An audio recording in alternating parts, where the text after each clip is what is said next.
Do we have on any of the other mics, whether it be from the brothers or the sisters, any non-Muslims who would like to ask a question? Yes, we have one from the brothers. Go ahead. First of all, thanks God given this opportunity for me.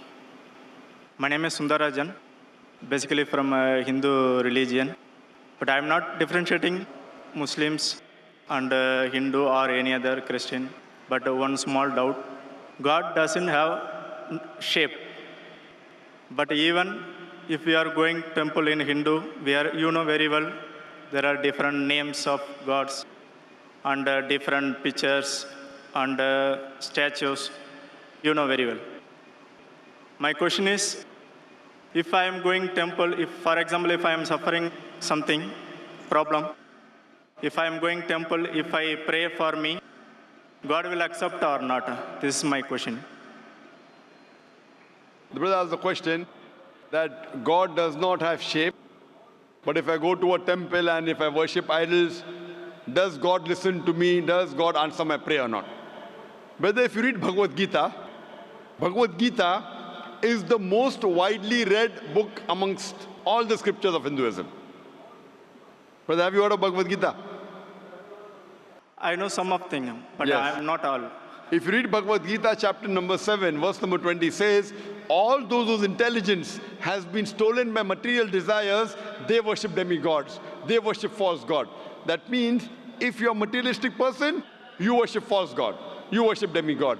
And further it says that those who worship false god, Almighty God, true God, yet answers your prayer, but you go to the kingdom of false god. That means even if you worship false god, God many a time answers your prayer so that you go to the kingdom of false god. Same thing is mentioned in the Quran in Surah Baqarah chapter number 2, verse number 15, that Allah gives them rope so that they may go to and fro.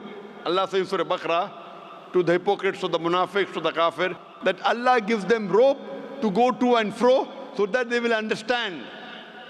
So many a time, even if you worship the false god, your prayers are answered. That does not mean that you are worshipping the correct God. Because many people think, for example, many of the people who are non-Muslims, they are wealthy. They are leading a luxurious life. Now, wealth is not the criteria for you to go to Jannah. It's not the criteria for you to go to paradise. The Quran says wealth is a test. Anything which good befalls you, it can be two things. It can either be a reward from God or it can be a test from God. Any calamity that befalls you, it can either be a punishment or it can be a test. So suppose you worship a false god. You go to a temple and you worship the idol. Just because your prayer is answered, that does not mean you're worshipping the true God. God is testing you. You ask for wealth, God gives you wealth. God is testing you that do you follow the true path or not. Because if you read the Hindu scriptures, Bhagavad Gita is called as the nectar of the Vedas. The most superior scripture amongst all the Hindu scriptures are the Vedas. There are two types of scriptures. One are Shruti, the other is Smriti. Shruti is the word of God and Smriti is the word of human beings. So amongst the Shruti, you have the Vedas and the Upanishads. These are the highest. When you read the Chandogya Upanishad, chapter number 6, section number 2, verse number 1, it says, Ekam Evidityam. It's a Sanskrit quotation which means God is one without a second. If you read the Svetasvatara Upanishad, chapter number 6, verse number 9, Na Jasya Kasij, Janita Chadipa. Of that God, there are no lords.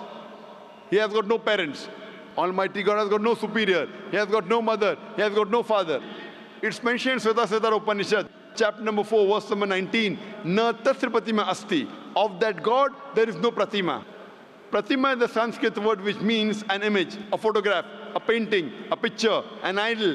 It means a portrait. It means a statue. So Svetasvatara Upanishad, chapter number 4, verse number 19 says, Na Tasya Pratima Asti. Of that God, there is no image, there is no photograph, there is no painting, there is no portrait, there is no idol, there is no statue, there is no sculpture. The same message repeated even in YAJURVEDA, chapter number 32, verse number 3. Na tasya pratima asti. Of that God, there is no image, there is no picture, there is no painting, there is no portrait, there is no idol, there is no sculpture, there is no statue.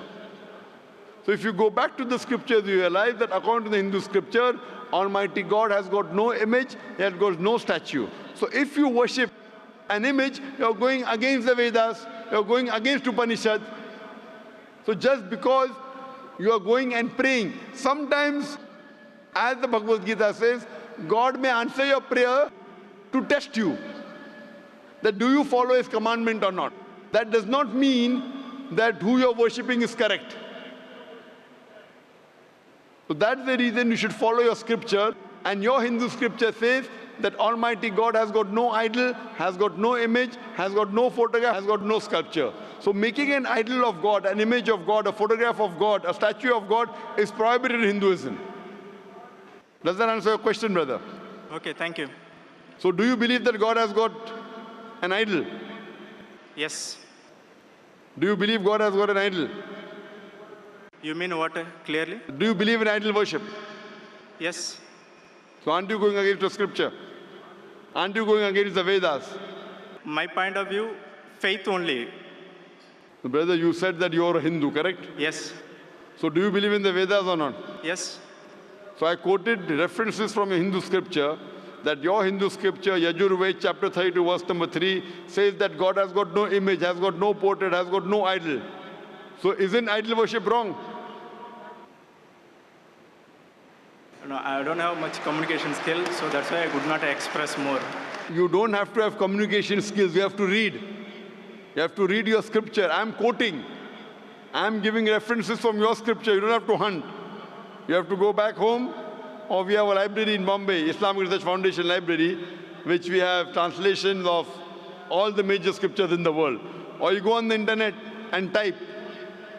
Go YAJURVEDA, chapter 32, verse number 3, and read the translation. It says, Almighty God has got no image, has got no photograph, has got no painting. So do you believe in the Vedas or not? Yes, I am believing. So if your Veda says God has got no idols, will you yet go to a temple? But from my childhood onwards, I am going there. Suppose your father believes from childhood 2 plus 2 is equal to 5. So would you believe today? If they teach it from the first standard onwards, then I will also same thing. So if someone teaches in the village 2 plus 2 is equal to 5 from first standard and he comes to you, so will you say 2 plus 2 is equal to 5?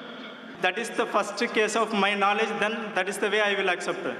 So suppose your son goes to a school and they teach 2 plus 2 is equal to 5. So will you say, son, no problem, continue? Will you say that? No. No, correct. See. What you will tell your son, my son, that teacher taught you wrong. See, already I studied 2 plus 2 is 4. So I cannot put my son 2 plus 3, 2 is 5. No, but if he goes to a school, before admission, do you interview the maths teacher? No. No. So suppose the maths teacher teaches him wrong. So won't you correct your son? Yeah, I will correct it. Correct. So that's the reason I'm correcting you. I love you, brother. Thanks. Because I love you, I want to correct you that what you're saying is against your scripture. Forget what the Quran says, forget what the Bible says. If you read your Hindu scriptures says that God has got no image, has got no picture, has got no painting, has got no idol. So if you're doing idol worship, you're going against your scripture. So what I request you, brother, today when you go back home, go on the internet, type YAJURVEDA chapter 32, verse number 3, Satara Upanishad chapter 4, verse number 19, and try and read the translation. And tomorrow, inshallah, come again, we're having a question and answer session. Tomorrow at 9 o'clock, same time. And inshallah, we'll give you the first opportunity. Okay, thanks.